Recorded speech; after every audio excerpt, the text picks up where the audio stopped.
nos rencontres avec la presse reprennent après quelques moments de trêve pour cause des vacances parlementaires qui nous ont permis de renouer le contact avec nos électeurs à la base. J'ai dit, et mon frère a dit, et le président d'O savent, que nous sommes les députés du monde rural. Et un député, il est en contact permanent avec son électorat. Et nous avons profité des vacances parlementaires pour nous rendre sur le terrain. On le faisait régulièrement, mais beaucoup plus maintenant. Je voudrais, au nom du président du PDCI RDA, M. Tidjane Thiam, et au nom de la haute direction de notre parti, le PDCI RDA, parti fondateur de la Côte d'Ivoire, vous remercier pour avoir répondu à notre appel aussi significativement aujourd'hui. Merci pour tout. Nous allons aborder les points d'activité, les points saillants des activités au sein du PDCI RDA depuis le 19 juin 2024, date de notre dernière intervention. La position de notre parti sur certaines questions de l'heure et éventuellement d'autres points d'actualité. Mais l'actualité étant dense depuis juin, je pense que tout ce qui n'a pas été abordé devrait être abordé par les journalistes pour que nous donnions plus d'éclaircissement et qu'au sortir d'ici, le PDCI soit encore comme une lumière qui éclaire la Côte d'Ivoire. Mesdames et messieurs, je voudrais commencer le point d'actualité au parti par rappel de la levée de deuil de notre regretté président Henri Konan Bédié. Rappelé à Dieu le 1er août 2023, la famille du président Henri Konan Bédié a organisé une journée commémorative des prières pour le 1er août 2024 après Presso à Daoukro. Le PDCI était aux côtés de sa famille. Au même moment, des séances de prières ont été organisées dans toutes les régions et à Abidjan par la haute direction du parti. Notre président, en mission, parce qu'il était en France pour les Jeux olympiques, où il est membre du comité international olympique à titre personnel, de par ses valeurs. Depuis 2019, le président n'est pas aux Jeux olympiques parce qu'il est président du PDCI RDA, mais il y était depuis 2019. Le président, malgré son calendrier très chargé, a organisé une messe à cette occasion à Paris, où il était en mission, comme je le dis. Cette pratique relève des valeurs de reconnaissance et de solidarité qui caractérisent le PDCI RDA. Le PDCI RDA n'oublie jamais ses devanciers, ses fondateurs. Nous allons revenir sur cette question. C'est important. Au niveau des activités classiques, nous avons poursuivi la caravane des adhésions qui se poursuit. En moins de peu de temps, le PDCI RDA a enregistré plus de 23 000 nouveaux militants. Et l'opération 1 militant, 10 inscrits, a enregistré près de 52 000 dossiers à inscrire sur la liste électorale à mi-parcours. Les deux opérations se poursuivent. Le 9 août 2024, à la maison du parti ici, la maison du parti a servi le lieu de la signature d'un protocole d'accord entre les partis politiques de l'opposition, les partis majeurs, pour revendiquer des élections transparentes, notamment revendiquer les conditions plus grandes de participation des Ivoiriens et un audit de la CEI et un prolongement de la date d'inscription sur la liste électorale. Le président du parti est rentré de missions, une mission fructueuse qu'il a conduit respectivement aux États-Unis d'Amérique, en Afrique et en Europe. En France, il était au nom du comité olympique, comme je l'ai dit tout à l'heure, dont il est membre depuis 2019. Et sur invitation du Parti démocrate des États-Unis, le président a assisté à la convention en vue de la confirmation de la vice-présidente Kamala Harris comme leur candidat aux élections de novembre prochain. Le président s'est rendu au Rwanda pour des rencontres avec des personnalités politiques et des affaires publiques et privées. Le président était de retour le 2 septembre 2029 et il a la tâche. Et le 2 septembre, dans cette grande salle, il a de manière spontanée été l'objet d'un accueil extraordinaire. De retour à Abidjan, le président du parti a été reçu par le parti ici. Dans son adresse aux militants, le président a réitéré sa position sur la non-violence et la mise à l'écart de toute invective dans le langage et les actes politiques. En effet, dans son adresse le 7 août 2024, il déclarait « Si je me suis porté candidat à la présidence du parti Lufo-Boigny, si je m'adresse à vous aujourd'hui, c'est pour barrer le chemin à ceux qui n'auraient rien appris au passé récent de notre pays. Les Ivoiriens sont fatigués de la violence, des injures et des outrances verbales. » Voyez-vous, on est clair dans nos positions. La jeunesse du PDCI-RD a tenu ses deuxièmes assises les 7 et 8 septembre 2024 à Yamoussoukro. Monsieur les présidents qui sont là peuvent vous témoigner. Les conclusions de ces assises feront l'objet d'une remise officielle au président du parti au cours de la journée nationale de la jeunesse qui aura lieu ici à Abidjan. Le secrétaire exécutif chargé de la formation a également organisé une formation des formateurs à Yamoussoukro du 9 au 12 septembre 2024. Et le secrétaire exécutif en chef, qui a présidé une réunion ici avec les jeunes, a conduit une délégation à Soubré et dans le nord du pays. La visite du secrétaire exécutif en chef dans le nord précède celle du président du parti dans le cadre de sa tournée nationale dans tous les autres départements du pays, districts du pays. D'autres événements sont prévus dans les jours à venir. Il s'agit notamment de la rencontre du secrétaire exécutif en chef avec les femmes.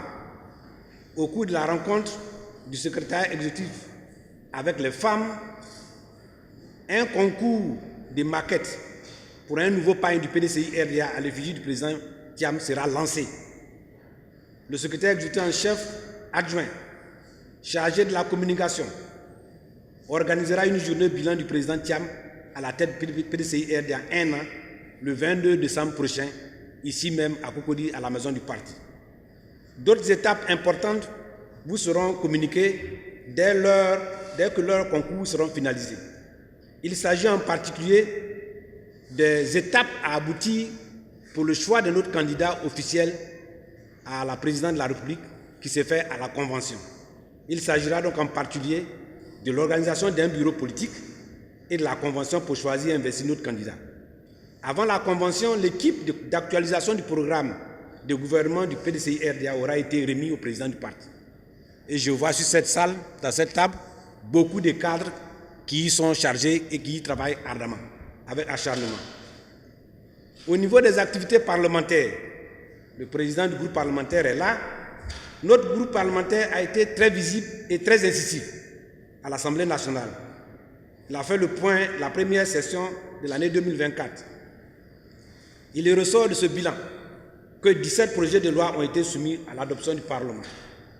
Sur ces 17 projets de loi, les parlementaires du PDCI-RDA des deux chambres, Sénat et Assemblée nationale, ont voté contre deux textes importants. Il s'agit du projet de loi portant politique nationale de l'endettement et de la gestion de la dette publique. Vous savez que notre dette publique, c'est le PDCI-RDA qui a été le premier à sonner l'alarme ici. On est passé de 24 000 milliards, 26 000 milliards, 28 000 milliards. On avait prévu qu'à ce rythme, on serait au-delà de 30 000 milliards en 2025. Mais là, on est déjà au-delà de 30 000 milliards en 2024. Et un projet de loi devait structurer cela. Ce projet de loi ne montre en rien, en fait, ce qui pouvait arrêter notre endettement croissant. Et nous avons suggéré aussi, le groupe parlementaire, qu'une partie de cette dette soit dédiée comment on appelle, les champions nationaux, ce qui a été rejeté. Voyez-vous, aujourd'hui, quand on se réunit dans le monde des affaires, on est au Nigeria, on est partout, il y a des grands champions qui ont été créés, accompagnés par l'État, qui ont un impact sur le développement économique. Mais nous avons proposé cela, rien n'y fit. Le groupe parlementaire PDCI a voté contre le projet de loi, en estimant qu'en quoi, quelle que soit la situation, la visibilité n'était pas claire. Il y a eu un projet de loi qui a fait beaucoup couler l'encre. Il s'agit d'un projet de loi modificatif du code pénal de l'article 185 qui pénalisait justement certains actes que nous estimons qui étaient un piège pour la liberté de nos citoyens. Et ce texte, nous l'avons voté contre. En effet, sous prétexte de lutter contre l'apologie des crimes et autres infractions prévues dans le code pénal, l'article 185 porte en réalité une atteinte grave aux libertés d'opinion en général et aux libertés politiques en particulier, qui sont le fondement de la démocratie et de l'état de droit. Cet article, à notre avis, était dépassé et qu'il fallait l'actualiser en tenant compte de la pluralité politique et de la liberté de presse. Nous n'avons pas eu gain de cause et nous avons voté contre cela. Voyez-vous, le PDCI-RDA, dans tous ses démembrements, se montre comme un parti responsable, un parti proche des peuples. Au niveau de l'actualité nationale, nous allons commencer par là. Nous constatons malheureusement que la souffrance des Ivoiriens s'accentue. Mais nous y allons y revenir plus particulièrement. Mais nous avons aussi constaté que, conformément à la loi qui sied la CEI, elle devait organiser la révision de la liste électorale chaque année. En 2022 et en 2023, nous n'avons pas vu, il n'y a pas eu d'élection. Et nous avons vu l'installation des CEI, parce que le PDCI-RDA a toujours estimé que quand une élection est transparente, équitable, ouverte, inclusive, les résultats sont peu contestables. Et nous pensons que depuis 2022, le PDCI-RDA poursuit ses revendications, ses propositions pour des élections inclusives, mais la CEI n'y comprend pas. La loi qui avait fait la CEI, nous avons voté contre en son temps, et la mise en place des CEI locales montre que sur 630 CEI locales, 620 présidents sont dans CEI locales sont du parti au pouvoir. En ce qui concerne les représentants des CEI centrales et locales, le président de la République, qui est président du parti au pouvoir, a un représentant. Le ministre de l'Intérieur, les sous-préfets, les partis politiques non représentés à l'Assemblée nationale sont choisis par le parti au pouvoir et désignent leurs représentants au sein des commissions locales, ce qui biaise la représentativité. Hier, j'ai eu le résultat du Sénégal au niveau de l'extérieur. C'est pareil.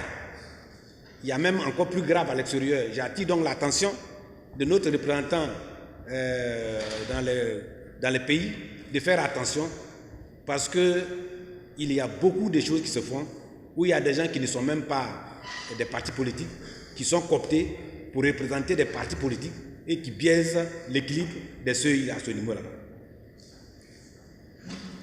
Comme vous le constatez, la révision de la CEI qui devait être annuelle n'est pas effective. Par ailleurs, les jeunes en âge de voter n'ont pas les moyens de s'établir une carte d'identité. J'ai vu quelque part qu'un cadre du RDA en fait, a donné 20 millions ou 40 millions pour établir les cartes d'identité. Mais au moment où ils étaient dans l'opposition, pourquoi ne pas donner cet argent? C'est parce qu'aujourd'hui, il a une position qui lui permet d'utiliser les moyens de l'État pour aller faire des pièces d'identité. Mais si l'État estime que les populations ne peuvent pas à elles-mêmes se faire des cartes d'identité, mais répondez favorablement à la demande de l'opposition du PDCI-RDA qui dit que l'État doit prendre en charge l'élaboration des cartes d'identité qui sont en fait un droit de tous les citoyens, nonobstant leur position ou leur parti politique.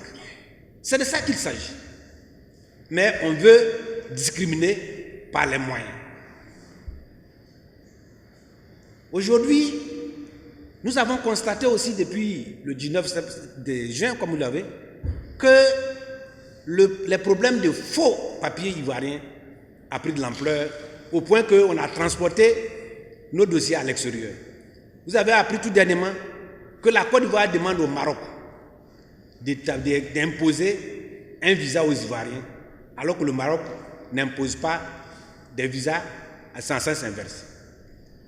Mais nous avons dénoncé ça ici. On ne nous a pas cru. On nous a estimé qu'on était des xénophobes. Mais si un Ivoirien a un papier, qu'on estime que ce papier est faux, mais il a utilisé ce papier pour s'inscrire sur la liste électorale. Donc cela veut dire que la liste électorale est fausse. Par transition. C'est une règle mathématique.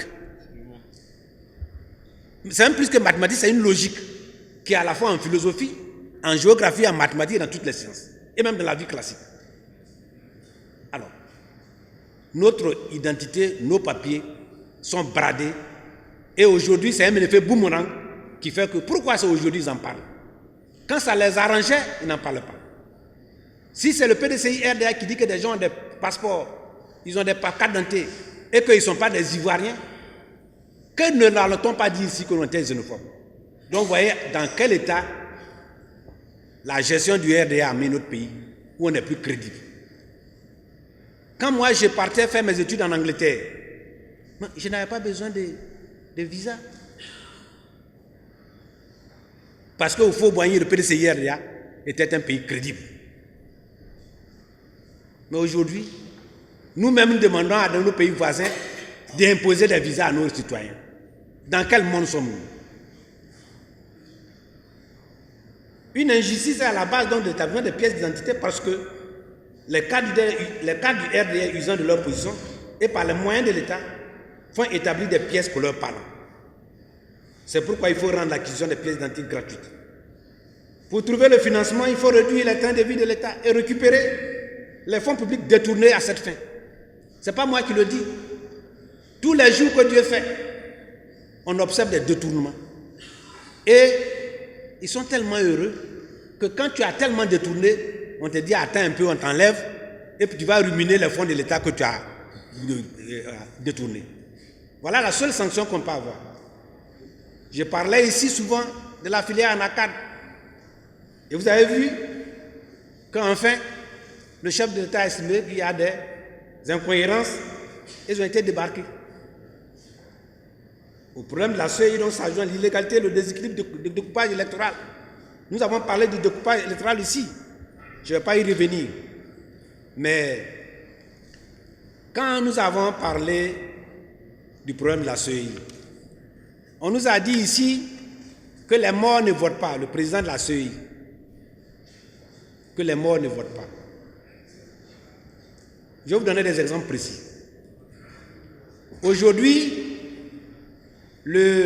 l'actualité, c'est la tournée du RDA dans l'Ouest. L'actualité aussi, c'est la tournée du RDA à Beaunois. Donc je ne me suis pas fatigué. Je me suis dit, bon, je vais regarder les taux de participation aux dernières élections dans ces deux zones. Moi, je suis logique. Donc je prends l'Ogoualé. Taux de participation aux dernières élections, 54,23%. Sipilou, 46,54%. Zouanouyen, 41,34%. Danané, 41,34%. Et j'ai pris Beaunois, 34,47%. Ça, c'est le taux de participation aux dernières élections municipales. Je vais donc dans le nord, je tire au sort.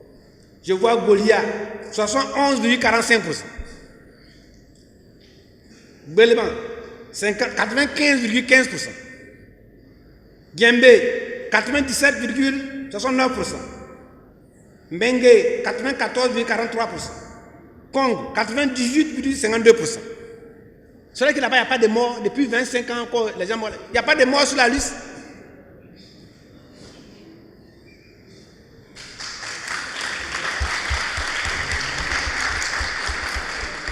Voyez-vous, moi je parle toujours avec des chiffres.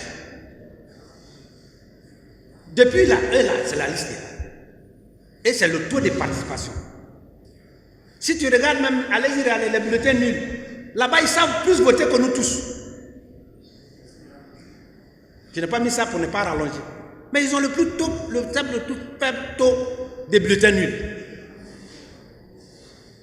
Et des bulletins blancs. Voyez-vous? Pourtant, on nous dit non, les morts ne votent pas. Dans ces 98% là, depuis que la liste, il n'y a pas de morts dedans. Médicaments on prend pour ne pas mourir, quand on donne tous. On va envoyer dans nos villages. C'est ça la réalité.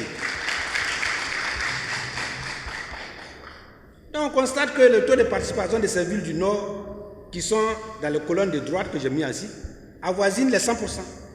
Cela signifie que depuis 25 ans, cette ligne reste pratiquement immuable. Mais pourtant, le taux reste toujours croissant. Et quand vous allez regarder le recensement, c'est les zones où, pendant qu'ailleurs les gens mirent ailleurs, il y a un accroissement de la population. Le taux d'accroissement de la population dans ces zones, vous pouvez regarder sur la liste de recensement, est plus élevé que partout. C'est comme ça qu'on confirme nos sentiments des manques de confiance à la CEI, comme l'a dit le président du groupe parlementaire à la télévision. C'est un manque de confiance. Et la liste électorale, et nous appelons donc à son audit. Nous avons depuis longtemps revendiqué le retrait de notre logo dans celui du RHDP, soi-disant RHDP, qui est en fait le RDR. En temps normal, tout dossier déposé à la CEI au Conseil constitutionnel qui comprend notre logo devrait être rejeté. Si on était dans un temps normal. Imaginez que nous, PDCI RD, on va déposer un dossier et qu'on met quelque chose qui est notre logo, qui est reconnu. Ils vont rejeter.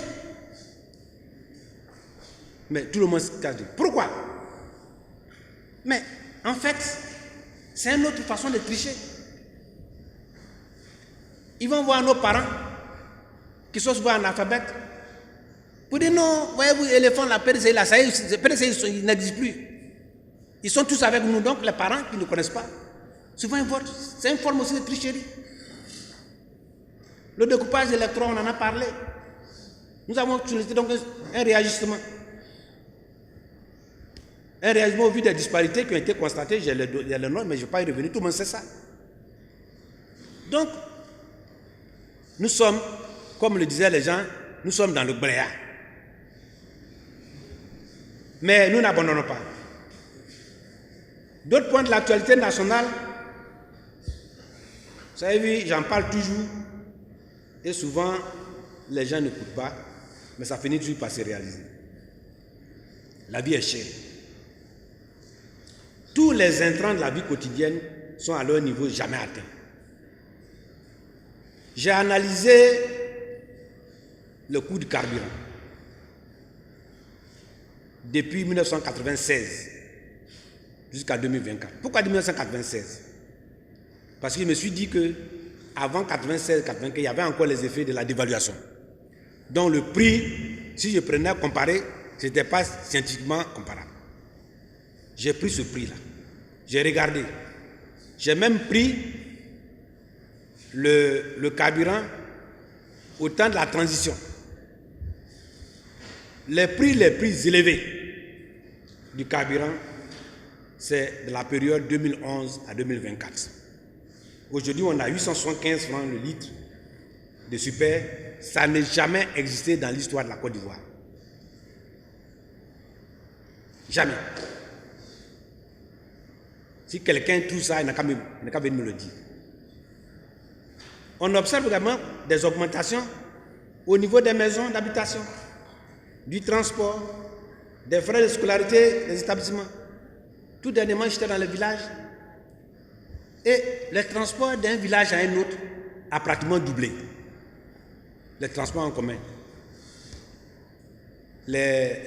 Comment on appelle là, les bacals. C'est ça qu'on utilise dans nos villages pour faire liaison. Donc, c'est une inflation incroyable. Moi, j'aime souvent manger la banane braisée, à l'endroit où je suis sûr, quoi, que je peux manger, quoi. Mais il y a une petite banane, on dit 150 francs. Il y a une petite banane de 300 francs. Ça défend. Et voyez-vous, pourtant les Ivoiriens sont tellement amnésiés, ils sont tétanisés, ils ne peuvent plus rien dire. Comme cela ne suffit pas, il faut qu'on se réveille. Vous avez vu la décision que le port autonome a prise avant-hier. Ils ont reculé. Parce que les gens ont commencé à se réagir. Et les gens savaient que j'allais en parler aujourd'hui. Comment on peut venir même à l'idée? Ce n'est même pas le fait même qu'ils aient reculé. D'augmenter de 150 000, de 50 000 à 150 000 francs. De 15 000 à 150 000 francs. C'est-à-dire qu'on ne pense même pas à l'homme. Même qu'on doit augmenter, il faut faire progressivement.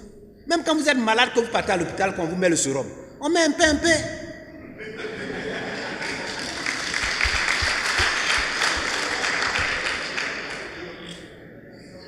C'est pas normal. Alors, ils ont reculé parce que les gens ont commencé à dire non, c'est pas possible. Mais si cette décision passe, nous allons... Parce que ça va pas des répercussions partout. Dans nos villages, c'est des camions qui sont pratiquement... qui ont vieilli, des voitures qui mettent de place. Et ils vont aller payer les pièces de détachés qui vont être augmentées. Mais c'est pour nous tuer encore. Mais, vous savez, nous allons revenir à l'actualité tout à l'heure aussi. Mais au niveau de la santé, je ne sais pas s'il y a des pharmaciens ici. Les Ivoiriens plient sous le poids de la pauvreté, à tel point que ce sera sont ceux qui peuvent s'acquitter du ticket modérateur exigé pour les soins déclenchés dans la santé publique. Quand vous partez dans les villages qui ont des dispensaires d'infirmiers, avant d'aller vous faire consulter, il y a ce qu'on appelle le ticket modérateur, il faut payer. Ça varie de 100 francs, 500 francs, ça dépend. Mais il y a des villageois qui ne peuvent pas payer 100 francs pour aller se faire consulter. C'est moi qui vous le dis. Surtout à des périodes difficiles. Mais, qu'est-ce qu'ils ont dit? Le RD a dit non, nous, on a 75% des villages qui sont proches. Ce chiffre-là même a été réajusté à 72%, tantôt 75%, tantôt 72%. Comme le RD aime les deux chiffres. Mais les gens n'arrivent pas à se payer le ticket modérateur. Je pense qu'il faut que ce ticket modérateur dans le village soit supprimé. Pourquoi? Mais dans un village, au moment où les centres de santé se construisent, les villageois ont contribué à travers les projets FRA. C'est l'État qui construit. Les infirmiers, les sages-femmes sont logés. Je parle dans les villages. Donc, pourquoi on va encore faire payer un paysan qui lui a contribué à te loger? Quelquefois même, s'ils ont l'argent à l'électricité est prise en charge par l'État. Donc, son salaire est pris en charge par l'État. On n'a qu'à enlever ça.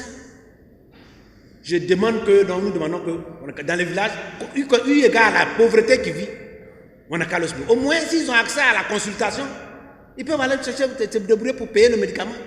Mais si l'accès à l'hôpital même est un frein, ça dit que c'est la mort regroupée.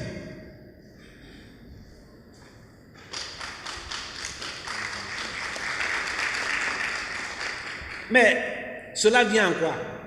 On va me dire non, on a mis la CMU en place.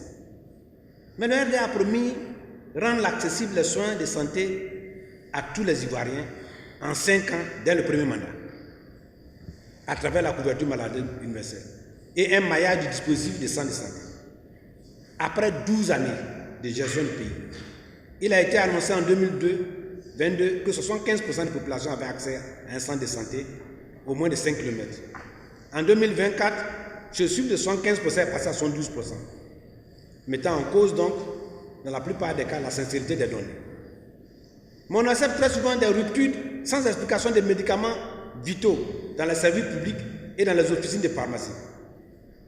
Aujourd'hui, où je suis en train de parler, c'est un pharmacien que j'ai consulté, parce que moi, pour parler, il semble qu'il y a aujourd'hui une crise importante des solutés pour les perfusions. Il y a des pharmaciens ici. Ça dit, vous allez payer par exemple le glucosé, vous n'en trouvez pas. Or, c'est un soluté important. Et souvent, ces médicaments sont en rupture et on n'en parle pas. Et des gens meurent parce qu'ils n'ont pas accès à ça. À force de tourner pour avoir ça, quelquefois vous venez trouver votre malade, il est déjà parti.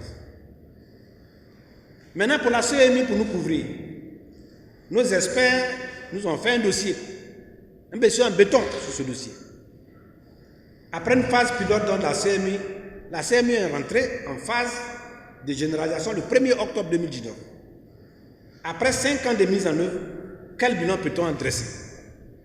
Selon les données publiées, nous avons 14 millions de personnes enrôlées à la CMI au 31 août 2024, soit 47% de la population totale que nous estimons à 30 millions de personnes. 14% et 47% de la population totale, c'est-à-dire les enrôlés. 5 millions de cartes produites. 5 millions de cartes sur les 14 millions. 4 millions de cartes distribuées. Sur les 5 millions, il y a 4 millions de cartes. 5 millions de cartes produites représentent 35% des personnes enrôlées. 4 millions de cartes distribuées, 28% du nombre de personnes enrôlées. Et 13% de la population totale. Et pourtant, cela nous a coûté 162,5 milliards de francs CFA. Je ne vais pas aller dans les détails pour citer le nom des entreprises, ça me connaît des problèmes. Mais sachez que ça nous a coûté 162 milliards pour faire tout ça. et ce n'est pas opérationnel. 14 millions de cas. Je ne vous dis pas ceux qui ont effectivement utilisé ça. Quand vous allez dans les hôpitaux, que vous présentez ça, si vous avez la chance d'avoir une carte, il y a une série de questions qu'on vous pose pour ne pas avoir accès. Donc les gens n'ont pas de CMU, ou bien ils l'ont et ils ne peuvent pas l'utiliser, ou bien ils sont enrôlés et n'ont pas la carte. Et on dit qu'on a accès à la santé. Mais la mode du RDR, c'est le déguerpissement. Hier, vous avez vu sur les réseaux, la fumée partout à Adjamé. Le déguerpissement, c'est fait comme si on était dans un champ de guerre. On ne s'occupe même pas de ce que vous allez vivre. Le cas d'Adjamé Bidjar montre soit une méconnaissance, soit une abstraction de la culture. Les gens pensent qu'un village, c'est seulement les bâtiments. Non, le village, c'est une âme. Il y a des endroits, quand les gens font les lotissements avant chez nous, on ne touche pas là-bas. Si tu as un village, c'est pas toutes les maisons en casse. Si tu as un village, ils vont, ils cassent, on dit non, la route doit passer là. Mais la route est venue trouver le village. Et on détruit les gens. Tous les malheurs que nous avons là, moi je ne suis pas bonsoniste, mais le bonsonisme, il y a des endroits dans les lieux saints qu'on va voir. Depuis des siècles, les gens vont à Bethléem, vont à Jérusalem. Nous, on va à la Mecque. Est-ce qu'ils nous roulent pas aller casser la Kaaba? Mais ici, là, on a tout détruit. On s'en fout. Pourquoi toutes les routes ne sont pas rectilignes dans nos villages? Parce qu'il y a des montagnes qu'on dévie, il y a des endroits qu'on dévie, il y a des choses qu'on dévie. On dit non, c'est le développement. Le développement aussi doit être aussi culturel. Quand vous allez en Italie, en Sicile, il y a des endroits insolites que les gens vont créer de l'argent. Mais nous, on veut tout détruire pour faire des bâtiments comme ça. Ça, c'est un plan du classicisme. Mais il peut y avoir aussi des plans qui peuvent, c'est pourquoi j'aime la région de l'Ouest, qui ont amené à moderniser les cases rondes. On détruit tout. Au moment où nous parlons, le cas de Bono, on vient de me dire que le chef de l'État vient de mettre fin à cela. Dieu merci. Mais à Bono, 15 villages, ce sont les matins, ils se retrouvent avec des cargos des forces de l'ordre, ils ont tout détruit. On les a chassés, et quand ils reviennent pour prendre leurs affaires, ils ne voient pas leurs affaires. D'autres même ont leur petit argent là, ça a disparu. Mais on va y revenir. Quelle est la situation de ce problème? On dit non, ils sont dans la forêt classée. Mais dans ces villages, on compte au total 1700 habitants, 9 écoles primaires publiques, dans lesquelles 40 enseignants fonctionnaires sont affectés par l'État. Ces établissements ont été autorisés et construits par l'État, avec la participation de certaines populations. Ces villages-là, certains sont des centres des lecteurs, sont des centres d'examen. Pendant qu'on est en train de faire le recensement pour les droits, on chasse les gens. Ils vont aller s'inscrire où? Tout ça là, c'est parce que ces endroits ont connotation PDCI RDA. Moi, je ne cache pas mes mots. Mais depuis le mois de mai, juin, on est en vacances. Pourquoi on n'est pas allé les chasser? On attend en pleine année, début d'année scolaire pour aller chasser des gens. Dans les écoles primaires. Est-ce que c'est sur cette terre ou bien c'est ailleurs? Comme ils disent qu'on n'est pas dans le même monde, quand même. Même si le cimetière ne fait pas peur, là, ça doit donner des frissons. Mais c'est quel régime ça? On les a chassés. Heureusement que le chef de l'État vient de mettre fin. Cela montre aussi que quelquefois, ces gens-là ne sont pas en harmonie avec la vision de leur chef. Mais ce problème-là, je vais vous expliquer. Parce que mon ami agro est là, agronome, mon jeune frère. On dit non, que le cacao détruit la forêt.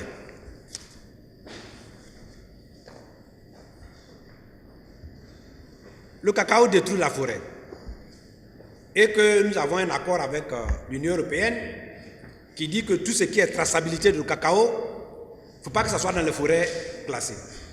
Mais les gens sont allés chasser, casser les villages, mais ils n'ont pas détruit le cacao. Ils devaient brûler le cacaoyer, puisque ça est dans la forêt classée. Pourquoi on laisse le cacaoyer d'abord et puis on détruit les villages des gens, on les chasse? Il faut aller détruire le cacaoyer.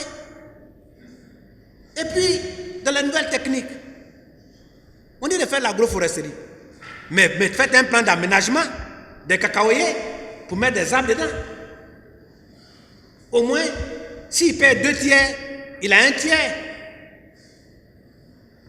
On ne réfléchit pas à ça. Pendant ce temps-là, allez sur le kilomètre 17. La forêt relique du CNRA. Ces mêmes gens là qui sont dans les forêts, ils sont allés faire opération immobilière là-bas. Ils ont détruit ça. Là, il n'y a pas de destruction de forêt. Moi, j'étais à l'IDSA, j'étais directeur du département de culture vivrière, sur la route de Béomu, qu'on appelle Kelekro. On avait laissé une forêt primaire. Mais aujourd'hui, là, ils sont allés lotir tout ça. Là, ils n'ont pas réagi. Et c'est les pauvres paysans là qui sont. Même les gens qui. Sur ce point, je vais vous rappeler, moi je suis d'accord avec le président Ouattara. Parce qu'au cours d'une interview, il a dit de la vérité aux gens. Mais, vous qui connaissez la France, moi j'ai fait mes études dans les pays anglophones. Mais de temps en temps, je vais en France. Quand vous êtes dans les Pyrénées, c'est la grande zone de production de vignes. Est-ce qu'il n'y avait pas d'arbres là-bas avant? Vous allez dans le Rhône-Alpes, avec les grands espaces de production de charolais. Il n'y a pas d'arbres là-bas, sur le Franco. Dans le Haut-de-France, on fait des pommes de terre, il n'y a pas d'arbres là-bas. Le cacaoyer, c'est un arbre. Est-ce que les gens ont fait des études scientifiques pour montrer la capacité de captation du CO2 du cacaoyer, du carbone? Il faut le faire d'abord. Et les choses évoluent. Et à cause de ça, on vient, on animalise les gens. On animalise les gens. Non, non, ce n'est pas bien. Ce n'est pas bien. Le PDCI-RDA, comme vous le savez, c'est un parti qui a été créé à partir du syndicat agricole africain. Comme je l'ai dit, ces opérations sont politiquement motivées. Et le PDCI-RDA dénonce toutes ces opérations qui interpellent la communauté nationale et internationale sur les risques que comportent ces ajustements de la cohésion sociale. Ces opérations violent les droits de l'homme. Le PDCI-RDA demande au gouvernement de se ressaisir. Merci au président Ouattara d'avoir pris la décision, parce qu'on m'a informé tout à l'heure, d'arrêter ça. Mais ils ont arrêté. Et les maisons qu'ils ont détruites, avec leur argent, leur casserole, leur tout, leur bongalais. Mais ils n'ont qu'à les reconstruire.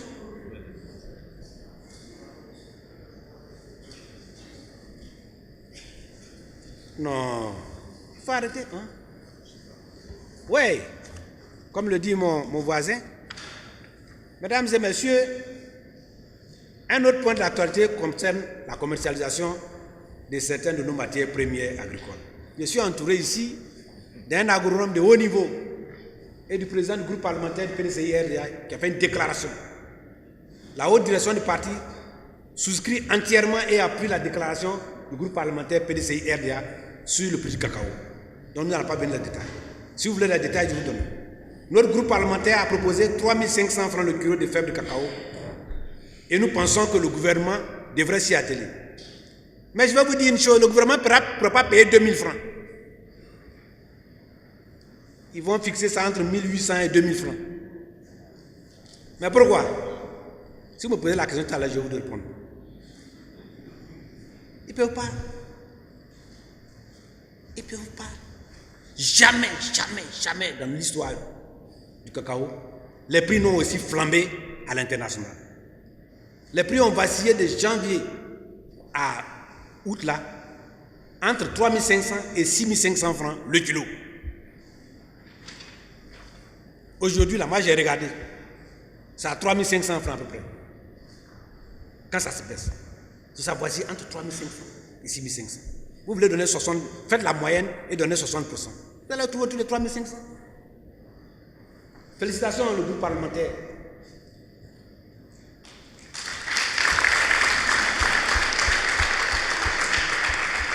Alors ils vont dire ailleurs, mais ailleurs quand c'est gros là ils disent pas, c'est ailleurs quand c'est pas ils disent.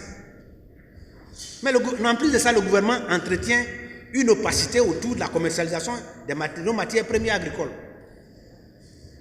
Cette opacité n'est pas signe de bonne gouvernance et est en violation avec la loi d'orientation agricole. La loi d'orientation agricole, en son article 89 et 90, s'explique que le gouvernement doit être lisible et donner une visibilité sur les prix sous forme d'une information, quelle que soit la forme. Et le gouvernement ne fait pas. Mesdames et messieurs, chers amis de la presse, pendant que les Ivoiriens souffrent et nous répètent à longue journée que le pays connaît une forte croissance, oui. Que notre pays est la deuxième économie du continent africain, oui. Que nous sommes troisième économie des pays francophones, oui. Après l'Algérie, le Maroc. Que nous sommes la deuxième économie de l'Afrique de l'Ouest après le Nigeria, mais on l'était au temps de PDCI-RDA. Mais les Ivoiriens vivent en réalité dans un pays lourdement endetté, avec plus de 30 000 milliards. Ils ne pourront pas le payer avant le 25 octobre 2025, ils ne pourront pas. Avec un budget cumulé sur les 12 ans de 2011 à 2024 de 365 000 milliards comme budget. Le pays où le chômage atteint la réalité plus de 25%, plus de la population. Le pays où l'indice de coût de la vie est le plus développé. Le pays où l'espérance de vie diminue. Un pays où le taux de suicide est le troisième le plus élevé d'Afrique. Tout ça là. C'est ça qui fait que l'indice de développement humain a régressé. Un pays où 1735 jeunes Ivoiriens titulaires d'un doctorat sont au chômage. En Côte d'Ivoire, selon le NOK du RDR, la corruption coûte à notre pays environ 1400 milliards par an. S'ils veulent, on va leur montrer la vidéo. On le connaît. Si on multiplie par ces 12 ans-là, ça fait 16 800 milliards de francs CFA. C'est la moitié de notre dette. Donc ce qu'eux-mêmes reconnaissent qu'ils ont détourné là, c'est un cas du RDR. Si on prend ça déjà, ça paye moitié de notre dette. C'est-à-dire que si nous-mêmes on fouille là, peut-être qu'on va se retrouver que plus que ça même avec notre dette. Le RDR gère notre pays avec un déficit budgétaire chronique, oscillant entre 3 000 et 4 000 milliards chaque année. Mesdames et messieurs, chers amis de la presse, nous comprenons alors pourquoi notre rang au niveau mondial de l'indice de développement est en dégringolade. Les Ivoiriens n'ont plus confiance au pouvoir RDR. Le PDCI-RDA, notre parti, reste donc la seule alternative crédible. Les indicateurs au niveau de la population sont visibles. Plus de 23 000 nouvelles adhésions en temps record. Des abandons d'élus du parti au pouvoir, le RDR, pour rejoindre le Parti démocratique de Côte d'Ivoire. Jamais vu.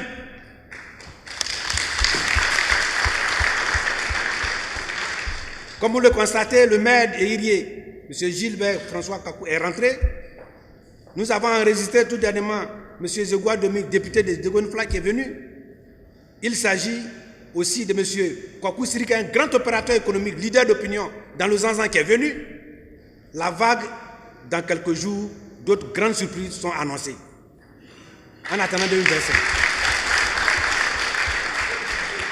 Chers Ivoiriens, n'ayez plus peur. Rejoignez le parti du père fondateur, la nation, dirigé aujourd'hui par un de ses dignes héritiers. Venez pour qu'ensemble, nous transformions l'espoir du changement en temps voulu en un changement réel en 2025. Nous vous attendons. Inscrivez-vous sur la liste et inscrivez votre entourage. Vous rendrez service au pays en aidant d'autres personnes à moins nantis à se faire inscrire sur la liste. Je voudrais qu'on sur ce point marquer la fin de mes propos liminaires et dire vive le PDCI-RDA, vive le président Kiam et vive la Côte d'Ivoire. Je pense que sur le cacao, le groupe parlementaire a vraiment fait un travail. Mais je vais vous expliquer comment on vend notre cacao. Parce que les producteurs produisent, mais ce n'est pas eux qui vendent le cacao. On vient acheter leur cacao, on leur fixe un prix. Alors il y a plusieurs mécanismes, mais je vais choisir le mécanisme que nous, PDCI, on a adopté et que le RD a adopté. C'est ce qu'on appelle la vente par anticipation. C'est-à-dire à partir du 1er octobre 2024, nous allons donner un prix, mais nous allons commencer à vendre notre cacao de 2025-2026 là. Nous allons commencer à vendre ça en avance. Et nous vendons ça, c'est un marché à terme, hein. Marché de Londres, marché de New York. Et nous avons ce qu'on appelle la messagerie. Là encore, on va y arriver. C'est-à-dire qu'il y a des personnes qui sont comme moi, qui sont assis chaque jour, là, et qui regardent le prix sur le marché mondial. Ils disent, bon, le prix là, je rappelle que cette année, le haut, c'est le 19 avril. Vous avez près de 10 000 $ la tonne. C'est le pic. C'est près de 6 500. Tu vois? Donc, ils sont là, ils disent, bon, comme le prix est haut, je place 10 000 tonnes. Les gens achètent. Bien non, ils pensent que ça peut monter, donc je vais prendre le risque. Tu vois? Et le risque peut être positif comme négatif. Donc, c'est des gens qui sont là à la messagerie. Et ceux-là, on ne les évalue pas. Quand vous avez fini une campagne électorale, on devait d'abord, une campagne, je dis campagne agricole, on devait d'abord dire, bon, vous avez placé 10 000 tonnes, 100 000 tonnes, 1 million de tonnes, 1 500 000 tonnes, à un prix moyen de temps. Est-ce que votre vente a été optimisée? Ça peut ne pas être leur faute. Qu'est-ce qui a fait que vous n'avez pas pu? Vous avez trop hésité, ou bien vous avez trop pris de risques. On doit pouvoir évaluer. L'évaluation n'est pas une sanction. Mais nous n'avons jamais vu. Et il faut faire ça à la transparence. Nous devons avoir des gens qui se font la veille, qui sont là-bas pour dire, ah, il va y avoir une tendance à la hausse, donc vendons moins maintenant. Quand vous savez que les stocks ont diminué, donc vous devez vous rendre compte que les stocks diminuent, que les acheteurs sont au courant, qu'il va y avoir au moins une tendance à la stabilisation du prix ou à la montée. À la fin de la campagne, on fait le point pour dire, on a un prix moyen qu'on a vendu, qui est de peut-être 6 000 francs CFA ou 3 500 francs CFA. On a vendu. Donc quand on commence la campagne, le gouvernement a dit, vous allez donner 60% au moins aux producteurs. Donc c'est ce prix qu'on a vendu là, c'est les 60% qu'on donne aux producteurs. Alors, quel est le problème? En dehors de la dextérité de ceux qui sont à la messagerie. Il y a d'abord les prévisions. Pour vendre quelque chose, il faut se dire, je vais avoir ça. Si vous vendez quelque chose que vous n'avez pas produit, on appelle ça défaut. Il faut donc avoir une bonne prévision. Une prévision, les agronomes savent comment on le fait.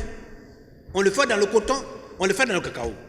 Mais si vous faites une mauvaise prévision, que vous dites, je vais avoir 2 millions de tonnes, et qu'à la fin c'est 1 500 000, vous avez un problème.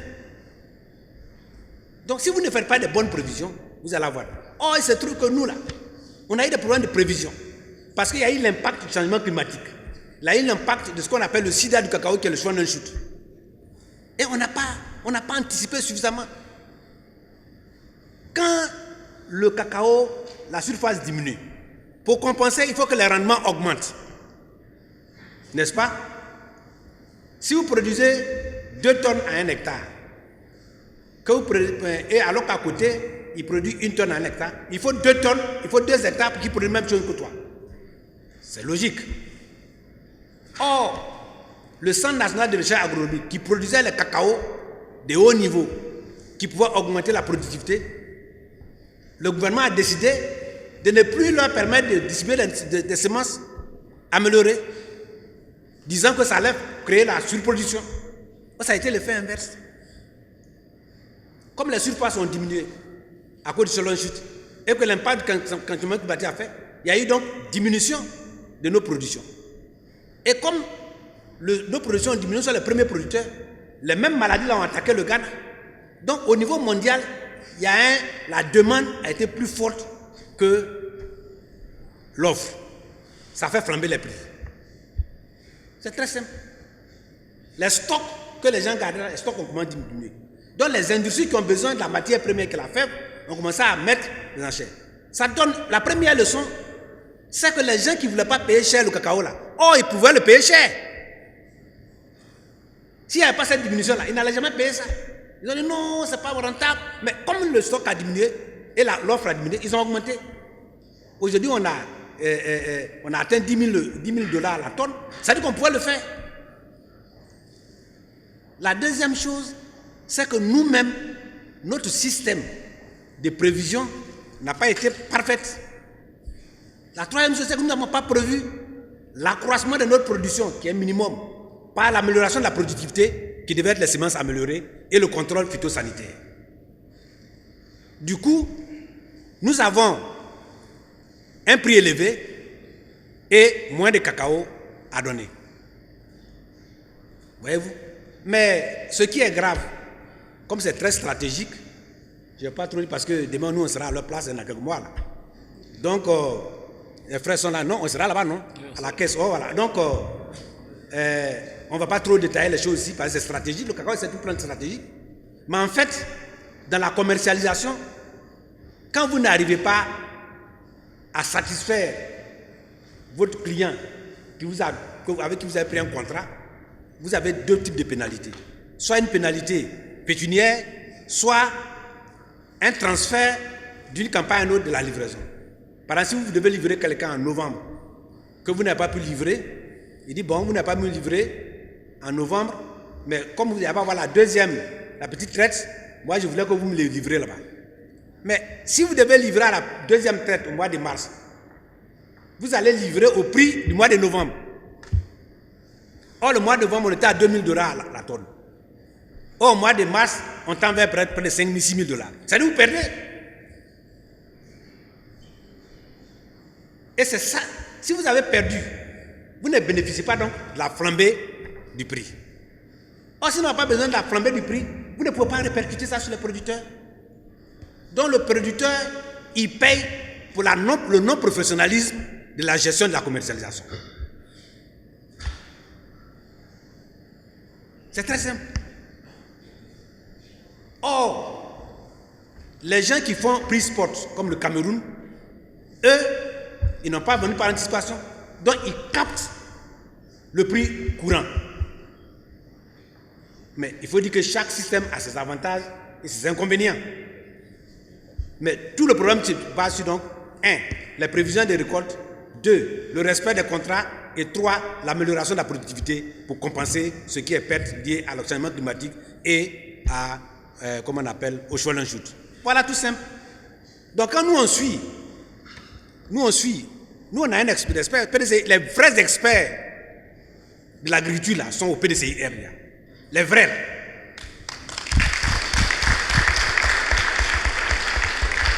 Je ne dis pas moi, hein, mais il y a des spécialistes qui ont travaillé à l'ICCO pendant des années. Le Conseil international du cacao, là, des experts sont avec nous. Il y a des experts qui sont eux-mêmes propriétaires de cacao, de café, de verre, qui sont là en plus de ça, qui ont fait des études. Donc ce n'est pas pour dire que Brodmi c'est mon nom. C'est moi je parle en m'appuyant sur ces experts. -là. Voilà un qui est là.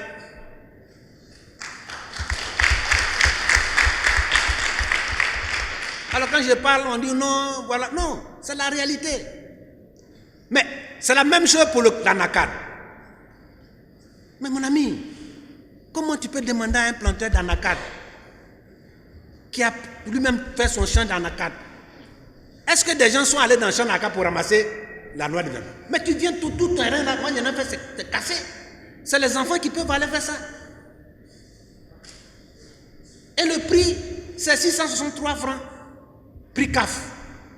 Quand tu prends 663, quand tu multiplies par 60%, là, c'est au-dessus de 390, 400 francs. Et tu lui dis que c'est 275. C'est pas normal. Il faut lui expliquer. Par ailleurs, j'ai le barème ici. Je crois que c'est ceux qui ont ça. Moi, j'ai le barème ici.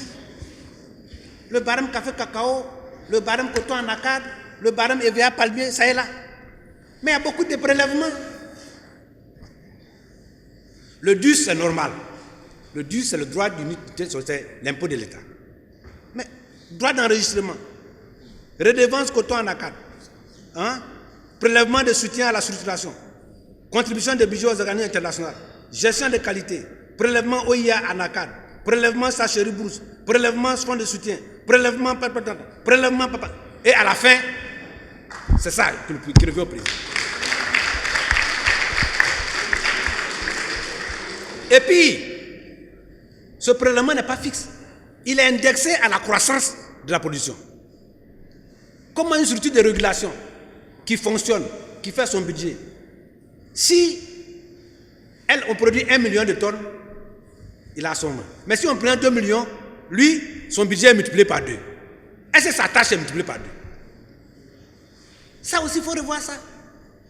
Si on calcule sur les 12 ans, mais c'est des milliards. Et ces milliards, on appelle ça les fonds spéciaux de trésor, on les verse. Et ils ne justifient pas ça à l'Assemblée nationale. On a dit, dans le compte des règlements, on a tout demandé, on vous donne 18 milliards, comme à la RTI. Même chose pour la RTI. Hein. D'ailleurs, chaque fois que je reviens à eux, on a eu les relevés de l'ACAL. Maintenant, ils ont trouvé une astuce. Quand les gens font que on dit c'est le gouvernement, pour ne pas montrer que le RADP a plus que nous. Mais il n'en tue plus que nous. Un parti politique comme PDCI ne représente rien. Bon, ça c'est une parenthèse. Mais on leur donne l'argent. On continue, on leur donne. Et puis ils ne justifient à personne.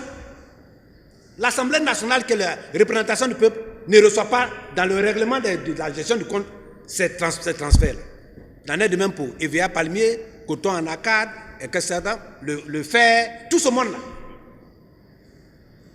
Le 19 juin, j'avais parlé du fait des passages, péages. Et vous avez vu, ils ont mis dans les presses que tout près là, c'est 13 milliards. Mais combien de passagers on a fait? Les 13 milliards, ça représente combien de passagers? Combien de passages de voitures? Ça, on veut savoir. Et combien a été versé dans le compte de l'État? Et combien a été mangé par la structure?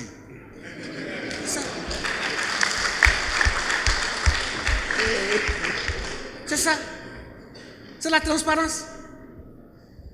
Donc c'est ça, c'est de ça que nous parlons.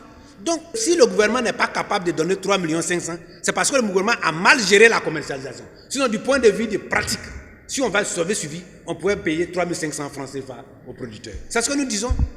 Voilà, ils n'ont qu'à prouver. Donc voilà les barèmes. Moi j'ai ça ici.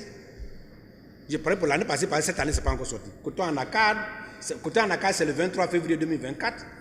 C'est ça ici. Donc moi je pense que c'est ça pour le cacao. Maintenant, le cas du ministre Jean-Louis Billon. Vous savez, moi je suis un porte-parole. Il n'a pas dit des choses de mon sentiment. Le président du parti l'a reçu. Je pense que vous avez vu les voix. Le président, c'est quelqu'un qui est très démocrate. Le PDCI-RD est un parti très démocrate. Nous allons à une élection présidentielle. Il y a des gens qui disent, moi je vais être candidat. Mais Kiam dit, moi je vais gagner. On suit qui?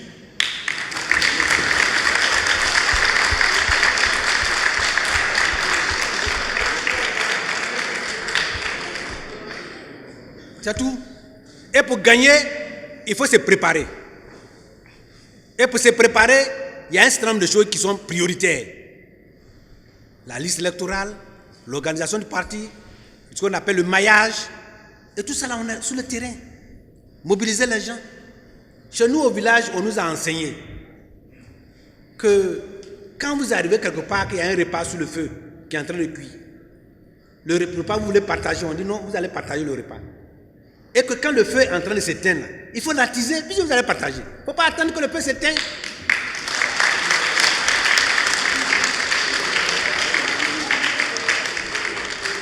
Nous sommes en train de préparer, actualiser le programme du gouvernement, piloté par le vice-président Akosi Benjo. Si on va à la convention, qu'il y a un candidat qui est là, ce candidat va s'appuyer sur ça.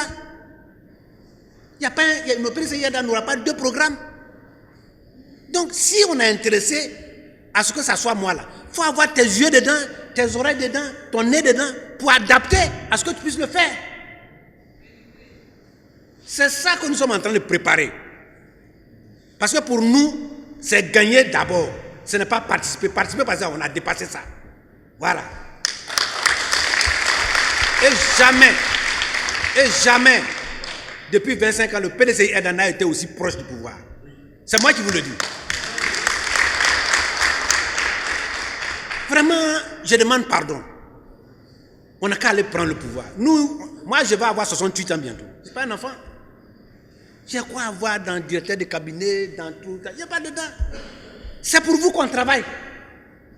J'aurais pu m'asseoir, manger un peu ce que j'ai, regarder ma femme, regarder des trucs comme ça. Mais on est en train de se battre, c'est pour vous. Pardon. On n'a qu'à aller se mettre derrière. Monsieur le président, c'est mon jeune frère. Mais je suis derrière lui. Parce que c'est par lui qu'on peut gagner. Je demande pardon à tout le monde. Au nom de l'intérêt et de la mémoire de tous ceux dont les photos sont là. On souffre. Les Ivoiriens comptent sur nous. Si on les déçoit, ils vont complètement abandonner le PDCI RDA. Donc n'arrivons pas là-bas. Faisons en sorte que le PDCI... Les gens ont peur de nous. Les gens qui sont dans le parti au pouvoir quittent pour venir. Et vous croyez que c'est des gens qui sont idiots? C'est parce qu'ils voient les bonnes choses venir.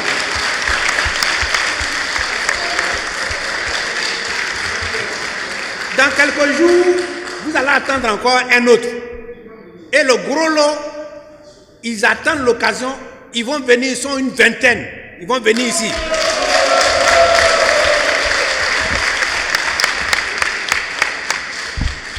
Donc, nous là, on joue avec ça. Voyez-vous? Pardon. Donc, je pense que vous avez parlé, je n'aime pas personnaliser, moi je suis un porte-parole. Le président du parti m'a dit qu'on ira à la convention. Il me l'a dit, il me l'a répété. On ira à la convention. Tous ceux qui veulent être candidats seront autorisés à être candidats. Même s'il y a des exceptions qu'on a fait pour être candidat, on fera ces exceptions. Pour être candidat, pour une fois pour tous, on met KO et puis on avance. Voilà.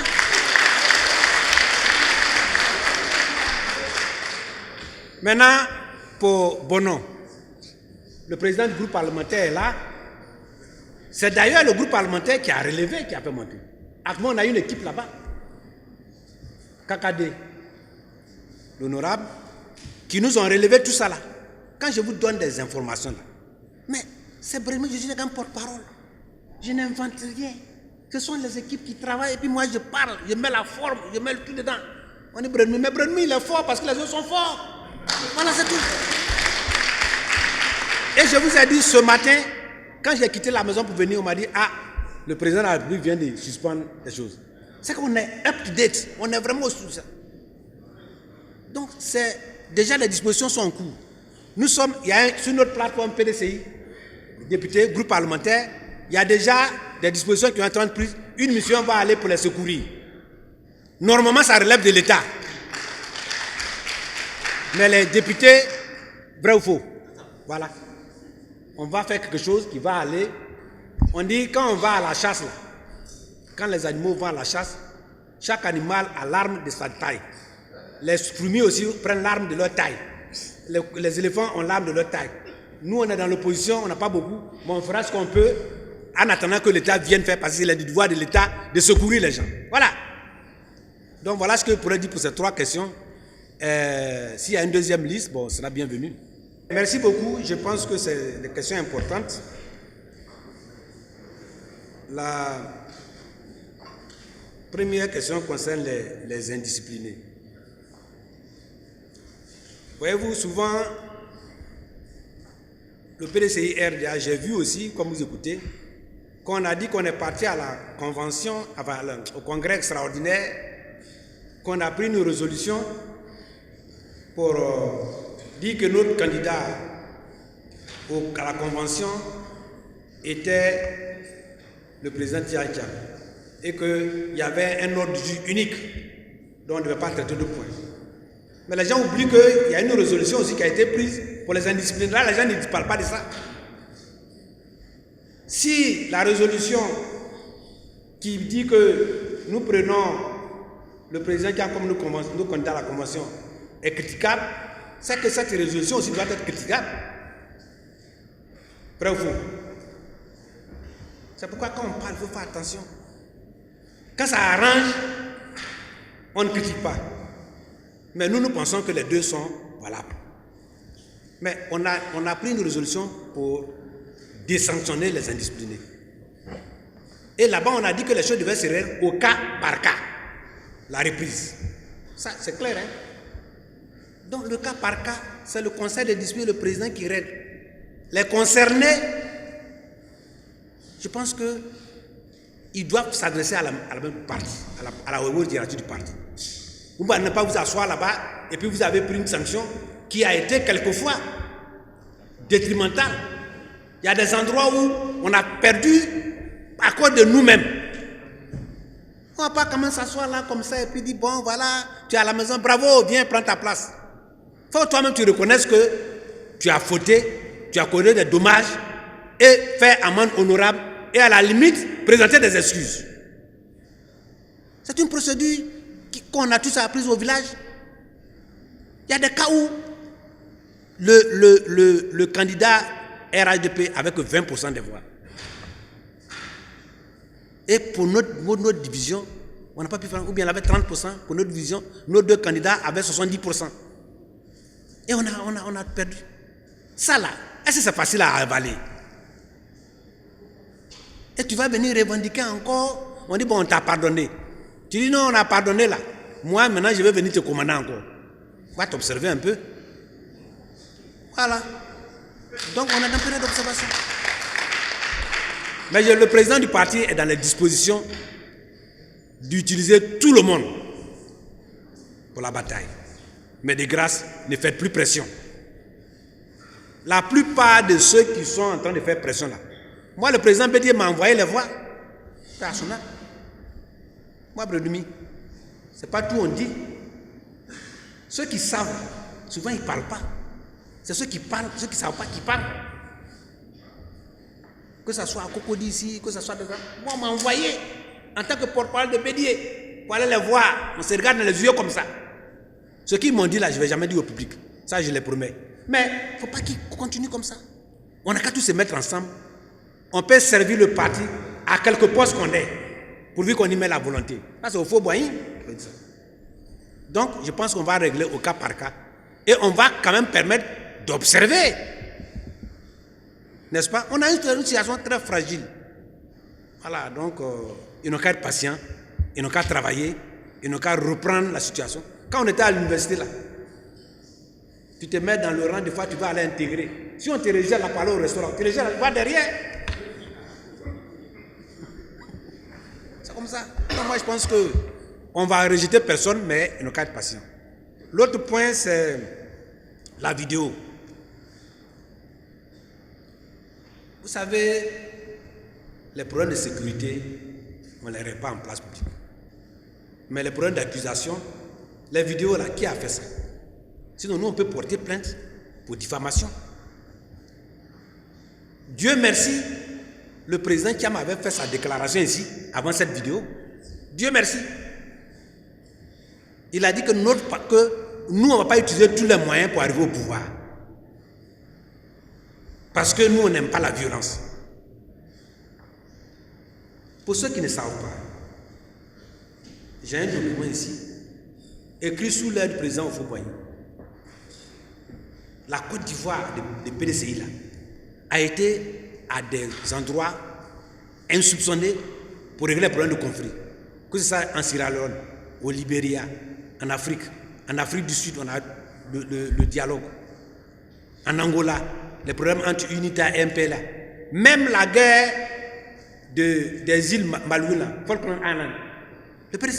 Le PDCI a envoyé son diplomate pour aller rendre Marmatache et les gars là-bas. Donc nous, on aime la paix. Maintenant que nous, on est proche du pouvoir par élection, là, c'est là que nous, on va créer troupes. Est-ce que vous pensez que dans la situation actuelle, s'il y a des troupes, ça rend le PDCI derrière? Ça n'a pas le PDCI derrière. C'est parce qu'ils savent que nous, on ne veut pas le trouble là qui dit ça. Si on était de ceux qu'on craignait là, ils n'allaient même pas parler de nous. Ceux qui veulent faire les insurrections, on les connaît. Ils n'ont qu'à les adresser. Le PDCI n'est pas un parti d'insurrection. Nous voulons, si nous luttons pour qu'il y ait la transparence à la seuil sur les listes électorales, c'est parce que nous on pense qu'on peut gagner là. Et le président l'a dit ici. Le premier porte-parole du parti, c'est le président lui-même. Le président a dit quelque chose ici, quasiment il peut dire de plus. On n'est pas associé, on n'est ni de près ni de loin à une quelconque insurrection. D'ailleurs, même, je pense que c'est une fausse information. Si c'était vrai, là, ça n'a même pas sorti. Parce que les renseignements généraux, là, eux, là, ce qui est de l'intérêt d'État, là, ils ne font pas sortir. Ils ne vont pas sortir. Je pense d'ailleurs même que c'est la loi qu'on a votée sur l'information. Ceux-là, on doit les traquer. On doit les traquer. Parce que ça porte atteinte à la chose de nous, mais aussi à la sécurité de l'État. Donc, je pense que nous, on n'est pas concernés. Je ne devais même pas répondre à ça. Mais s'ils ne répondent pas, ils vont croire que le PDCIR, c'est un parti de paix. Nos valeurs, c'est la paix, le dialogue, la justice, l'équité, la solidarité. Mais la solidarité dans le malheur, oui. La solidarité dans le mal, non. C'est au Fauboyang qui nous a enseigné.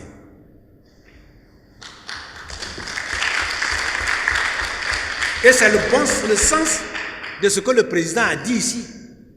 Nous sommes tous venus ici pour répondre à votre question, pour les alliances.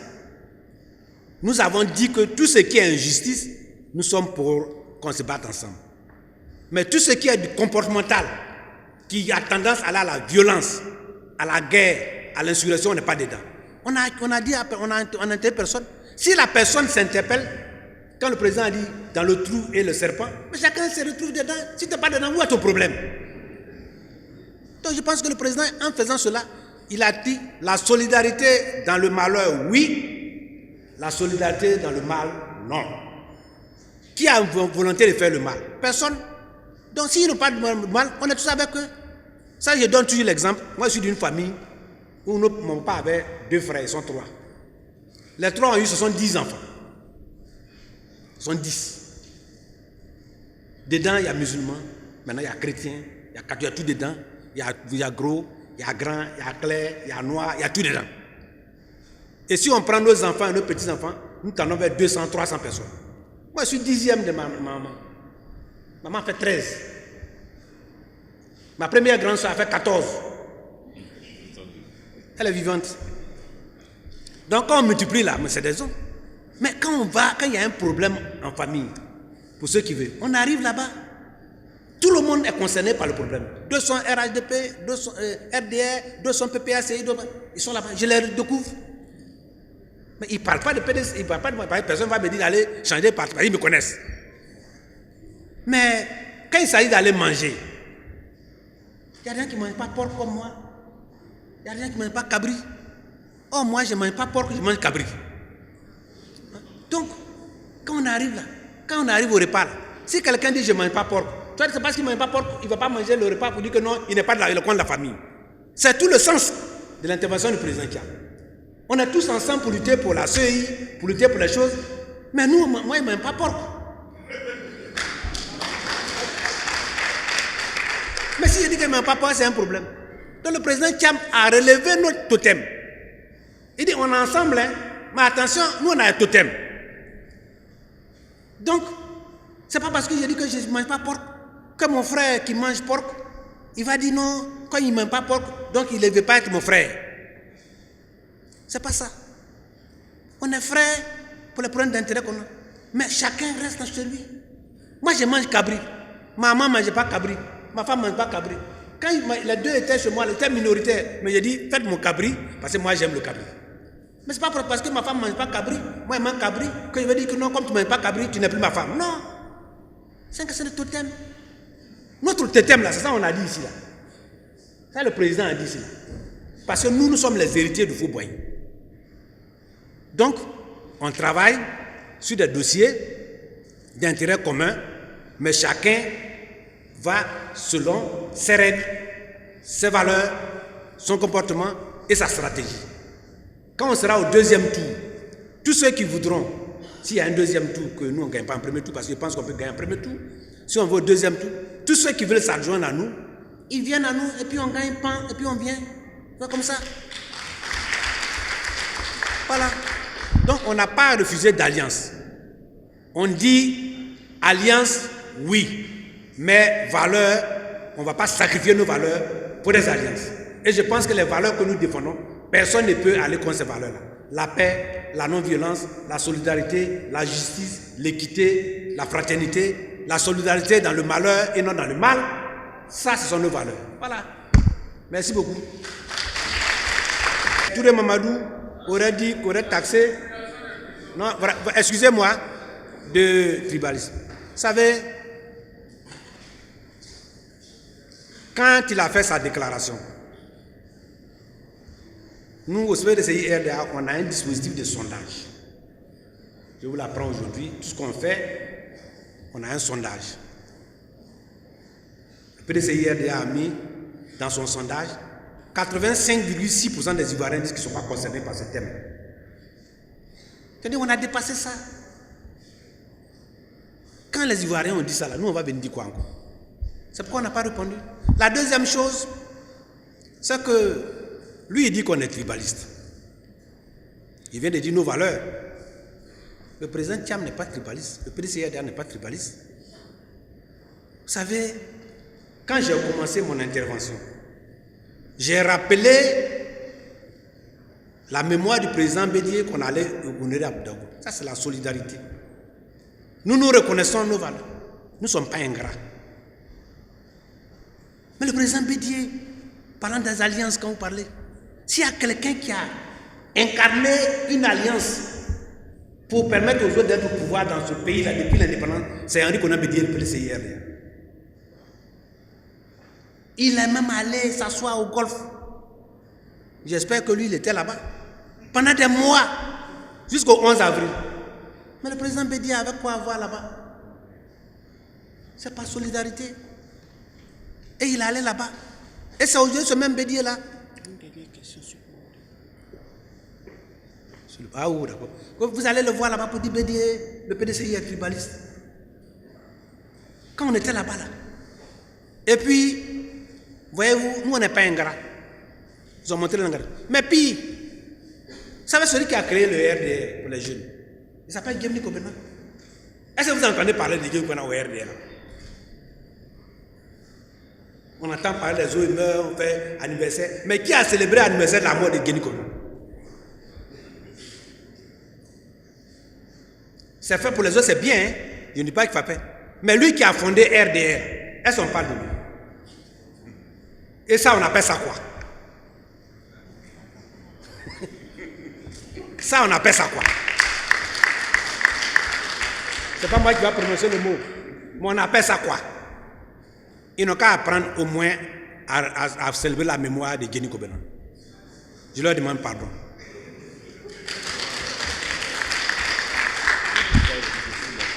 Il faut arrêter ça. Il a géré 1 milliard par jour pendant 365 jours.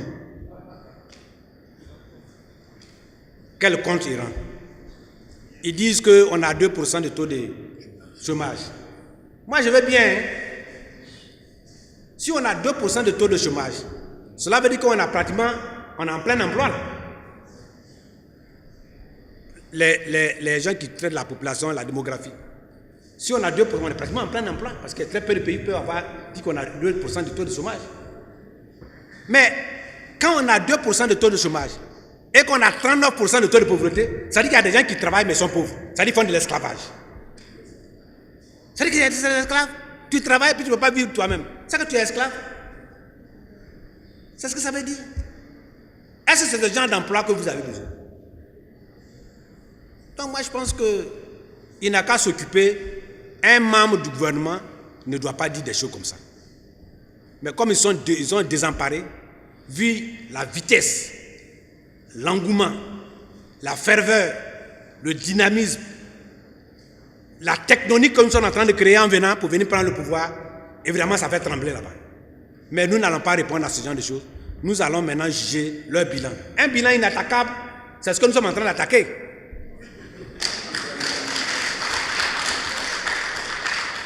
Ils n'ont qu'à dire ce qu'on dit est faux. Donc cette affaire de tribalisme, de yamayama, de quoi, en bête-clé, on n'est pas dedans. Ils ont parlé de ivoirité ici, je leur ai montré que ivoirité, là, c'est eux-mêmes qui ont fait ça. On appelait ça rattrapage. Et le rattrapage est en train de rattraper l'économie du pays, parce que tous les jours on détourne l'argent. Et comme c'est l'argent détourné par rattrapage, et comme on est concerné par le rattrapage, alors on est rattrapé par ses propres effets et par ses actes, et on ne peut rien faire. Voilà. On n'a qu'à arrêté ça. Nous, on a fini avec ça. Maintenant, quelqu'un m'a parlé de peuplement de la prison. Nous, on reçoit tous les jours, enfin, chaque année, le rapport de la CNDH. Vient débattre à l'Assemblée. L'année passée, on l'a vu, cette année, on l'a vu. Mais la Conseil national des droits de l'homme, c'est une structure qui est mise en place par l'État. C'est une structure qui est mise en place. Elle est mise par l'État justement pour être indépendante, pour nous donner les vraies valeurs. Si on ne devait se tenir qu'au président, au ministère de la Justice seulement, on n'aurait pas fait CNDH. C'est une structure qui est financée par l'État de Côte d'Ivoire. Comme le AK, comme le truc pour faire le rapport. Et Dieu merci, le président ou la présidente de N'Djamena, ce n'est pas, en tout cas, elle n'est pas membre du PDCIRDA. Hein. Elle n'est pas membre du PDCIRDA. On conteste les chiffres. Non. Vous savez, moi, je suis parti sur une chaîne de télévision.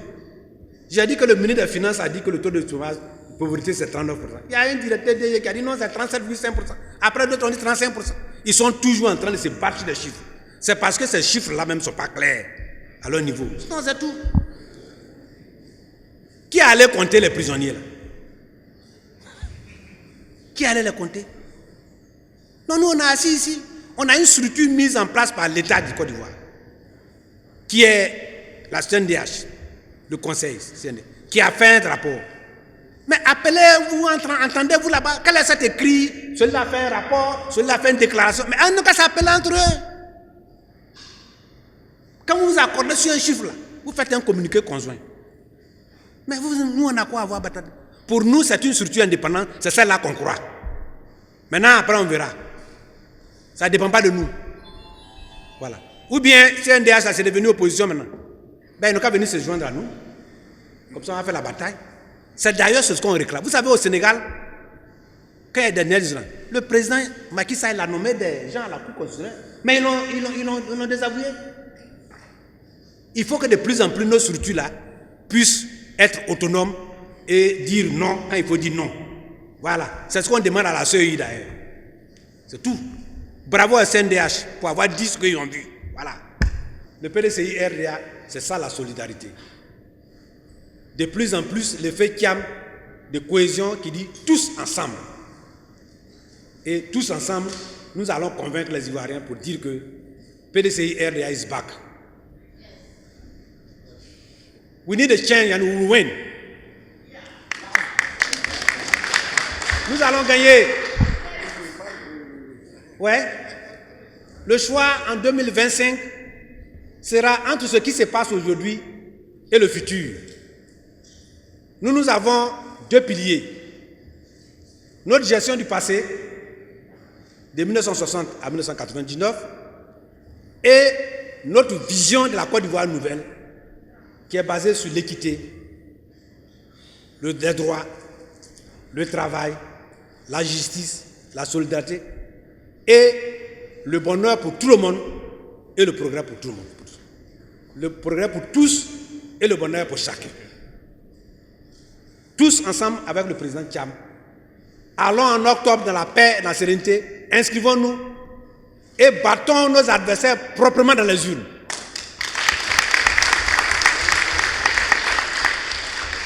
Ce jour-là, je dirais Dieu, tu nous as sauvés. Dieu va nous sauver, mais faisons un effort. Pour que Dieu t'écoute, il faut prier. Pour que nous gagnions, il faut voter. Pour voter, il faut s'inscrire. Pour s'inscrire, il faut avoir les papiers. Même s'il veut tricher, ça ne marchera pas. On entend des choses par-ci, par-là, non, tant, on va éliminer telle personne. On n'éliminera personne. Personne ne sera éliminé. Ceux qui veulent éliminer là, eux-mêmes ils ont été éliminables, mais on ne les a pas éliminés.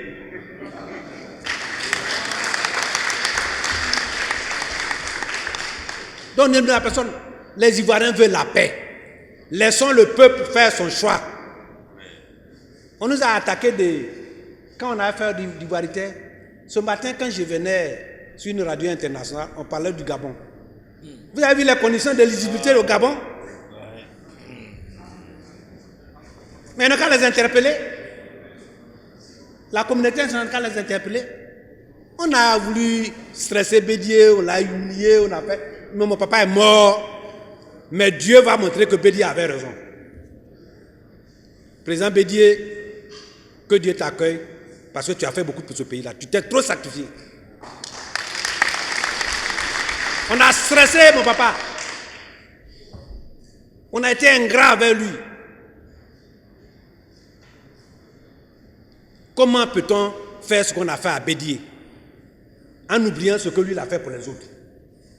Comment peut-on faire ce qu'on fait au PDCIRDA en oubliant ce qu'on a fait? J'ai vu un chroniqueur là qui disait que bon, il y a un père de la nation. Il n'y a pas de père de la nation. Le père de la nation, c'est Félix Houphouët-Boigny. C'est lui qui est là. Ils vont parler de père de la nation. Quand ils veulent trouver des moyens pour se faire, j'ai dit père, il n'y a pas de père de la nation. Le père de la nation ivoirienne, c'est Félix Houphouët-Boigny. On n'a qu'à arrêter ça. Donc, je voudrais remercier la presse, je voudrais remercier tous les militants qui sont venus. Nous avons repris nos combats et nous allons continuer jusqu'au 25 octobre 2025, au soir, à partir de 2h du matin, tout le monde ici, pour célébrer la fête. Avec la victoire. Avec la victoire. Ici, à la maison du parti. Et nous avons une chance que non pas. On a Félix Houphouët-Boigny et Henri Konan Bédié, ils sont près de Dieu. Et ils n'en ont pas. Voilà. S'ils veulent en avoir, ils n'ont qu'à faire comme eux. Mais nous, ils n'en ont pas. Nous, on a ça. Et Dieu sera avec nous. Les gens parlent aussi des listes noires, des trucs comme ça, des gens, on ne croit pas à ça. Vous savez, les personnes qui avaient été les plus sécurisées, comme Kennedy, comme Anwar Sadat, on a vu leur sort. C'est Dieu seul qui est protecteur de l'homme. Et nous, notre protection, c'est Dieu. Ce que nous disons là, nous tirons toujours les chiffres de ce que j'ai dit des cotons, j'ai dit ça. Coton en acade, ça est là. EVA palmier, ça est là. Cacao, ça est là. Ce n'est pas moi qui ai signé. Les Ivoiriens doivent être informés dans la transparence de ce que nous faisons. Et c'est ce que le président Thiam promet. Les gens seront évalués. Les données seront claires. Et les Ivoiriens vont juger de ce que nous sommes en train de faire. Nous l'avons fait, nous allons construire pour les gens. Le programme social a échoué.